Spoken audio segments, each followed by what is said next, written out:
Let's get this underway.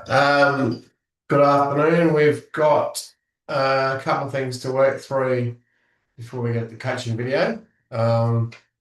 Just some acknowledgements as we always start off with the milestones. Got another boundary doing their first men's Divi 1, so Cameron Medlow.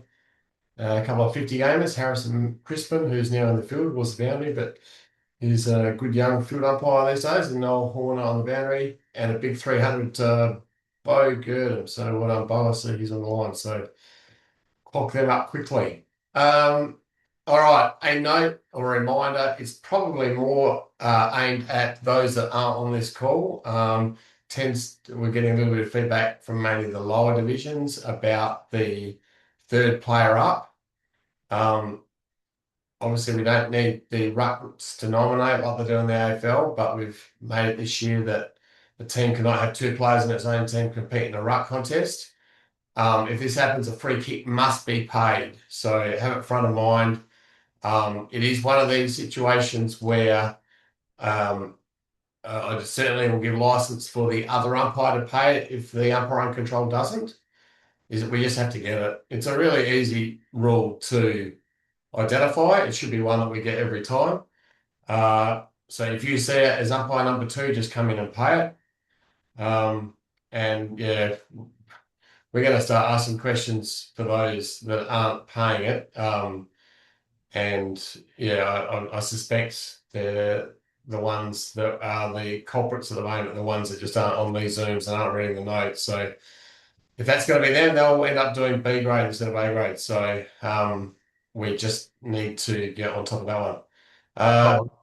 I've got a note about the. Hey Cole, Yep. just quickly, if you call play on like it's a bad throw or a bad ball in, that allows a third person to come in, doesn't it? You would recall it, mate. Just recall. Okay, Not like a thank you. bounce. Yeah. Good direction. Uh, okay. Potato Footy Club's once again hosting the annual Santos Aboriginal Power Cup Carnival at Albion Oval. So we need 10 field umpires for both days. I know it's a popular event, and there's never a shortage of volunteers. So I'll have that in the coaching notes if you're keen to get involved again. It's on Thursday, the 21st of May, and Friday, the 22nd of May, from basically 9 till 3-ish. $200 payment per day. So get back to me if you want to be involved in that, and let me know which day you prefer, because we normally just give one day each because we get so many interested.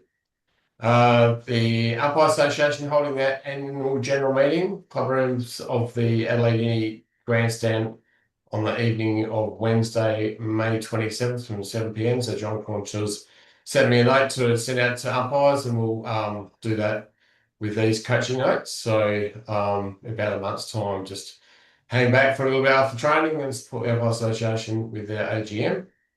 Okay, that's my notes for now. Any questions, comments on that, or anything that happened on the weekend that anyone wants to raise? No? Gee, we're missing Marquita, aren't we? Or Andre, or the regulars that always used to ask the question. We're not getting them on there this year. So look, I'm keen to hear from you guys. If you do have stuff that happens on the weekend, let's raise it now, talk it as a group. There's some good learnings that sometimes happen from them. So um, yeah, feel free to keep it in mind. Hey, Colin, can I just ask a quick question? Michael, Yep. are you happy? On the weekend, I umpired with Liam, and we were there was just no water out in the first half, so we just said to the water carriers, just make sure there's enough carriers on the ground. 'Cause even the players were like really under sort of heat stress. So, what would your take on having more than the general 2 or 3 that they have on hot days, like we had on Saturday? Would you allow more water carriers as long as they were like shirted in the right gear? Well, I don't know if you saw the email I sent out last Friday, but the league's ruling is water carriers can come on during a set shot for goal and after a goal. We don't want them out in the field getting in the way, but the email that went out last Friday was just giving a little bit of license to If they wanted to, be out there at other times, as long as they weren't in the way, as long as they weren't hanging around, just to acknowledge conditions. As for actually encouraging them to come on, that's not really our role, mate. That's for the players. If they've got a problem, they can deal with the clubs on that. So, really, most of the time we're trying to encourage them to get off, get on, get off. I wouldn't be encouraging them to come on, but unless you want to drink, of course. I just wanted to clarify what your thoughts. I did get your email. I just thought that I obviously would agree with everyone here that if they didn't see it, just for future reference. If the players are complaining, tell them to do something about it. We've got a game to umpire. Yep. Well, if I, Yeah, John. we had a situation where our game started late due to an injury in the previous game. And in fact, they turned on the lights in the last quarter. Is there any issue with that? Anything we should be doing differently with that? No, if you've got lights, they can use it. Okay. Yeah. Don't have to switch to a yellow ball or anything? Oh, if it's a short period of time, Only a quarter. I wouldn't worry about it. No, I don't think there's any particular instructions for that. And look, if you are in that situation where a game is delayed and you need some guidance about what to do, that's where you might want to give Pete and I a call. So there was a game at Smosh on the weekend where the lights went out 3 times. And so I'm pleased that Greg Day and Bailey Jarman rang me because we did talk it through. It was important that the umpires just didn't call the game off the third time round. It needed to be worked through with the clubs because the rule is you've got 60 minutes to get the game going. And if it doesn't, then it's cancelled. But if both clubs agree to end it, then they can. It was a one-sided game, so both clubs were happy to end in the end. But they just gave me a call and clarify the situation. So we worked through that, and in the end, as a result, there's no complications afterwards. So yeah, any concerns or questions along those lines, and give us a call. I do umpire. I've umpired too many games this year because we've had pullouts, but my body's feeling it as a result. So if you can't get hold of me and you need an urgent reply, then get on to Pete Angel. Colin, I got a question. Sure, mate. Downfield free kick. I had a situation where a guy got tackled badly after he kicked it, and the kick went out of bounds on the full. Where's the free kick from? Because I was a bit. Yeah. So it's basically whatever's the biggest advantage to the team offended against. So if it go, you can pay it where the incident occurred or where the ball went out of bounds. Okay. Yeah. Cool. No worries. Perfect. Anyone else? Oh, just a general thing about one of our colleagues.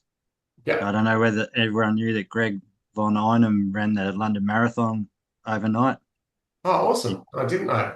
and got 4 hours and 51 in his first marathon. Oh, that's brilliant. I'll have to send him a message. That's the great news. How did you find out about that? I've had given him a lot of my coaching stuff, so we've been staying in touch. And how many marathons have you done? 23. You're kidding. No. I had no idea. You're crazy man. Yeah, well, I'm paying for it now. Yeah, I've done one. That's enough for me. Yeah.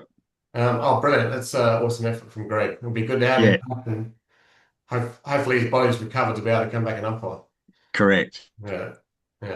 Thanks for sharing. That's great. Anyone else?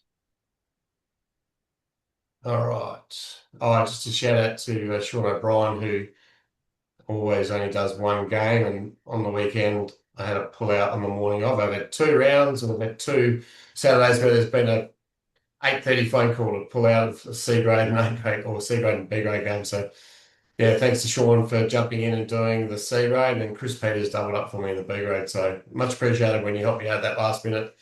If you get that call, I understand not everyone's able to, but it was a bit of an awkward situation, and fortunate enough for those guys to help me out last weekend. Okay, share. Let's get this. Hopefully, you've all had a Sorry, what was that? No, I've got him on Barry because he accidentally unmuted himself. All right, let's get this coaching video up. They've changed there it is. Changed the way this Zoom looks. So, okay, maybe you're getting used to it.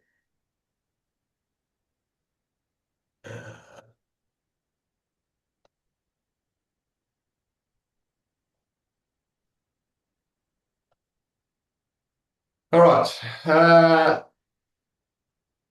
Who has Frankie? Have you seen these examples? Yeah, I had a quick look. All right. Tell us what you think of the first one.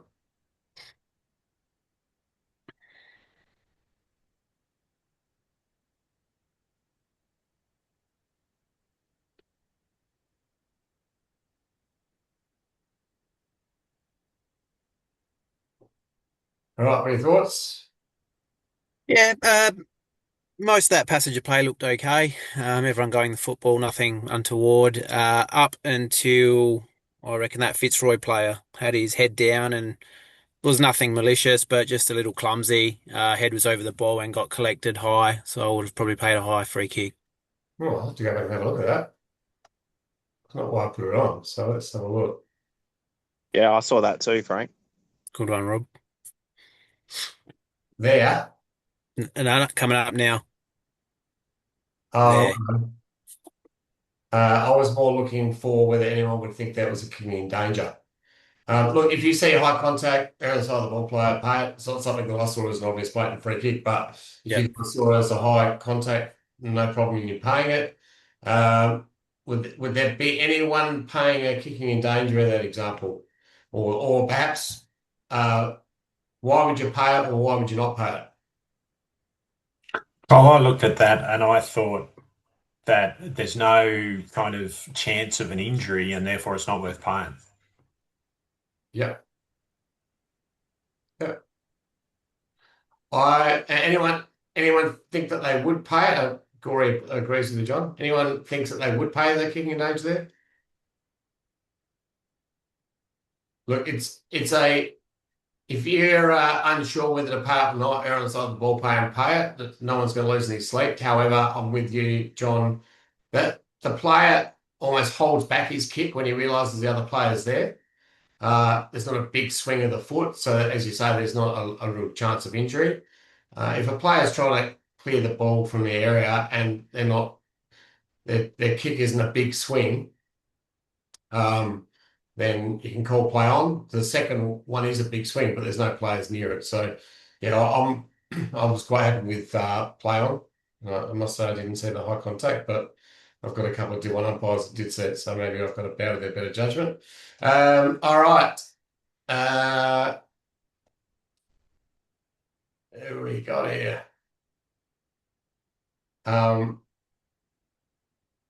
I mentioned your name before and you jumped on just afterwards. Andre, do you want to unmute yourself? We haven't seen it. I'm unmuted, but I am on my mobile phone, so the video coverage is not that clear, but I'll give it a shot. So have you seen the video yet? No. Okay. We'll mute you. Okay. Anyway, hello, everybody.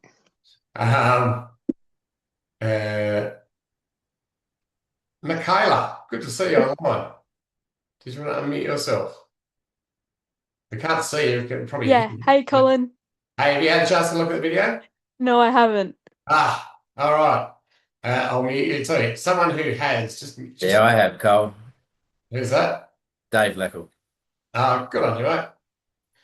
Good to see you back up on. She has a body holding up. Yeah, I'm going all right. I'm enjoying it, to be honest. It's good to be back. Excellent. All right. Tell us what you think of this one.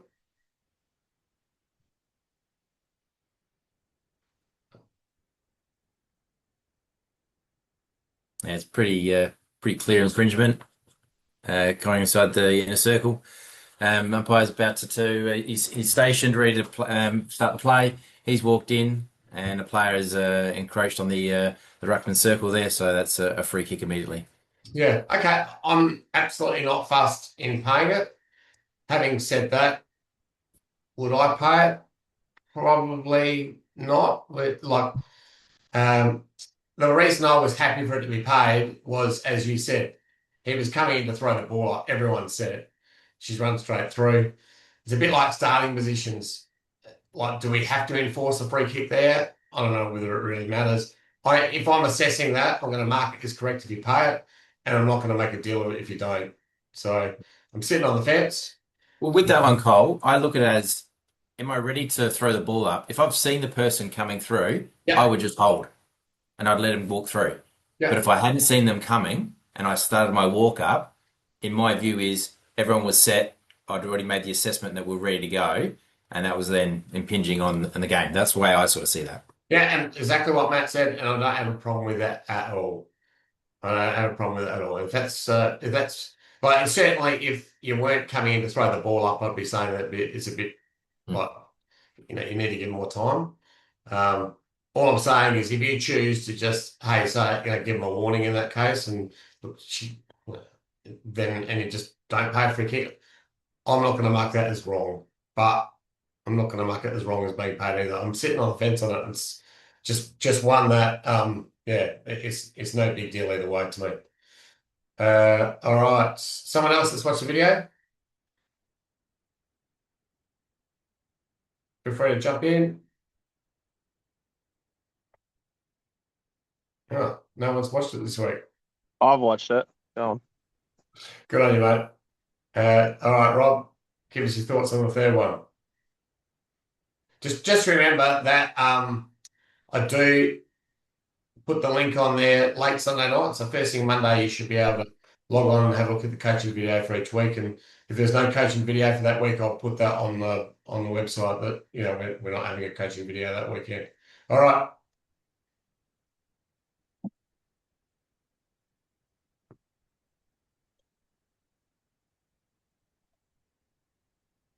Yeah, I think we've seen enough there. He definitely had a prior opportunity. Ball sort of came out. Did he handball it to himself? I don't think it was a genuine attempt, so I'd pay holding the ball. Yeah. Potentially a high tackle there. Looks like it could have been something over the shoulders. Pretty hard to see. Mark would have been in a better position on the day to see that. My thing is, if they're on the ground, we don't give them any latitude. If as the ball comes up and he realises he's potentially going to be tackled, should knock clear rather than take possession. So I'm happy with that one being a holding the ball decision if you didn't pay a high in the first place. All right, let's move on to the coaching topic, which is positioning. Some really good examples here of some umpires using their trigger points, using their speed and urgency to make the right position. So first message is you're going to know when to use your trigger points. First example here is at a boundary throw-in. So Joel, who isn't the most athletic umpire going around, but he had a change of pace. He was in the right spot to judge the right contest, and then moved quickly to get 20, 25 metres inside a play. And then when he came and paid the free kick, he got in quickly. So he did that really well. This one here, Mark's taken, set kick control, shot for goal. And you can see, I think it's Rob, get in nice and quick. So when you see someone mark the footy shot for goal, that's a indication to sprint to get in. And this one here, so it's a free kick that's paid on the wing. And you see Andrew Crosby running in as number 2 to come in for second control. So you can see that he's used the trigger point in that scenario. So just be really alert as the other umpire when you need to sprint to come and support your teammate. Anticipate and work hard. Some good examples here of umpires that read the play. You don't have to be super athletic to be able to do this. You can actually see that a team is going to go forward, and you can see Pat was running before the ball was kicked. Gets him a good chance. Gives him a good chance to get into position for the next act of play a lot more than if he waited till it was kicked before he started running. Similarly here, you can see how Matt reads the play. It comes out and he sees it now and he's off. So the player hasn't even turned around to kick it. And as a result, Matt's in a pretty much side-on position for that marking contest. So again, reading the play. So Daniel here, he sees that there's a transfer where the Pembroke players are going to kick it in the forward line. See where he is? He's already well inside the 50 as the ball's being kicked. So it's just having that understanding of what the players are doing and moving before the players kick. So there are times where we really need to be there to create a presence. So if you can sense that, so there's quite a strong tackle here in the boundary line. You can tell the player's going to get somewhat aggressive. So Marek straight in there to make sure that nothing further eventuates. And so if you can sense that's going to happen, get in there as quickly as you can. Just an example of a ball up. Andrew Crosby is very good at those scenarios, but you can tell there was a little bit going on. That was quite a hot game. And the fact he was there meant that they just got up and carried on. There's a free kick paid here by Dennis. Good free kick just for being pushed over. Getting in quick to make sure he knows he's got the free kick. Let the other players know that you've got control.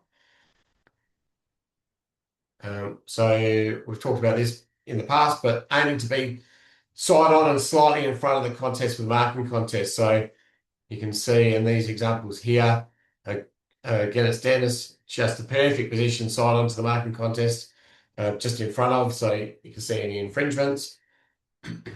Sometimes you might need to adjust, as in this example here. So you might get caught behind the marking contest. You need to quickly move forward on the sow there to get into the right spot. So again, reading the play, reading where the ball's going to land. And this scenario here, it's as umpire number 2, being ready for where that ball is going to be kicked. Meant that Pat didn't have to move too much to be in the right position, but he knew where he had to be. You're always adjusting. So the idea of a general play situation, staying 20, 25 metres away from the play, it gives you a good perspective of everything that's going on. In this case here, the ball's being kicked forward, so Paul has to work pretty hard and then just adjust a little bit of backwards running there, just constantly staying that good distance apart from the play.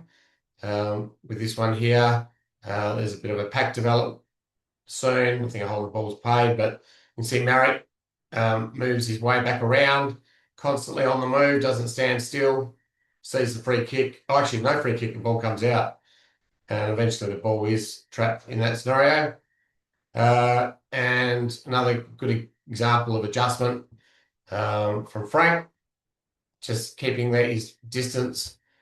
Too many players around the ball for a free kick there. And yeah, just 3 really good examples of adjusting, keeping that distance of play. So yeah, the basic message is don't relax and be ready to move all game. If you're aiming to be a higher division umpire, it's always important to always be on the move when you're in control of play, never standing still, never walking. You get your rest as number 2 to a point, but then there's other times where as number 2 you need to get moving as well. So 2 umpire system, you don't get too much rest, but certainly as umpire number 1, you don't want to just be happy with where you are, because if you stay put, then players can get in the way of you. All right, any questions, comments on the video? I do like picking out the good running, good positioning, the good efforts from our top umpires. Good examples there shown from some of our quality umpires. So hope you took a bit out of that. All right, that's the coaching video. Is there anything else anyone wants to raise before we do wind up? I just wanted to ask Colin. Yep. I had a third man up infringement on the weekend, and I was sort of lost as to what to signal. I was sort of did nothing, and then just told the ruckman, "Oh, it's your free kick," and pointed his way. I couldn't care less what signal you do. Just a signal like you did to point which way it is. I don't think there's any specific signal. Yeah, exactly. You just pay as long as we get the free kick. You can communicate, third player up, free kick. If anyone asks you about it, say, well, it's obviously something new this year that we've introduced. But they certainly at the levels you're doing. they should be aware of that. Good to Yeah. hear. No, I think it was just more for like crowd or anything. But yeah, the players all knew. Like the ruckman said to me, he's like, third man up. I'm like, yep, you're free. And Yeah. he knew. So Yeah, yeah, cool. all good. Thank you. Well, good, mate. Had a belter of a game. I haven't watched it yet. I'm due to have a look at that video, but Yeah, it was good. It just, Port District just never went away. So they always do that. But yeah, it was a good game. Yeah. Very good. All right. Training as usual Wednesday night. It's going to be a pretty warm one. Look forward to seeing you, those of you that are coming along. Hopefully another big turn up like we've had in recent times.